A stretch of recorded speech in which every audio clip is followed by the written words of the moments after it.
उत्तर प्रदेश, उत्तराखंड, गोवा और मणिपुर के विधानसभा चुनाव में बीजेपी की बम्पर जीत हुई। हर जगह बहुमत की सरकार बन रही है। वहीं पंजाब में आम आदमी पार्टी ने बाजी मारी है।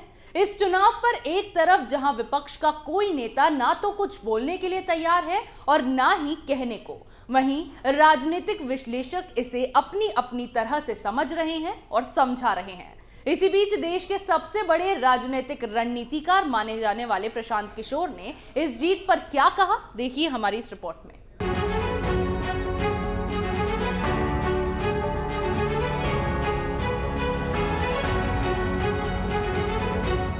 उत्तर प्रदेश, उत्तराखंड, गोवा और मणिपुर विधानसभा चुनावों में बीजेपी ने ऐसा प्रदर्शन किया कि चारों तरफ चर्चा पर चर्चा हो रही है।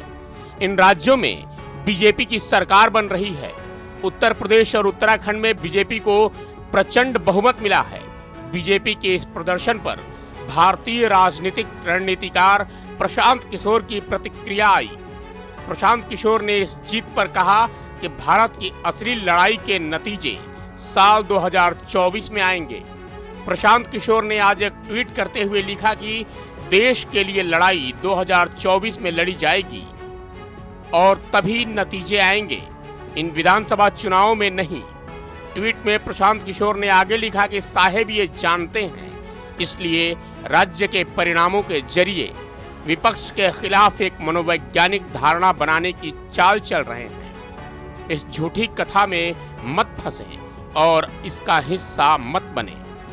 दरअसल विधानसभा चुनाव में मिली जीत के बाद कल पीएम मोदी ने पार्टी मुख्यालय में कार्यकर्ताओं को संबोधित किया था और उस दौरान कहा था कि इन चुनावों ने 2024 के नतीजे तय कर दिए हैं।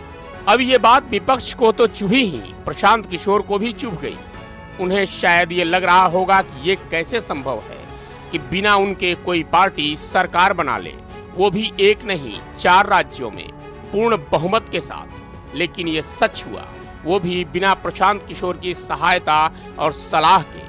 अब शायद प्रशांत किशोर को ये बात न तो पच रही है और न ही जच रही है। इसलिए जो राजनीतिक दल इस चुनाव को, खासकर यूपी चुनाव को साल 2024 के लोकसभा चुनाव का सेमीफाइनल बता रहे थे, अब जब हार गए तो पीके उन्हें सांत्वना दे रहे हैं कि राजनीतिक दल के नेता इस चुनाव की हार के दलदल में न फंसे और आगे का सोचें।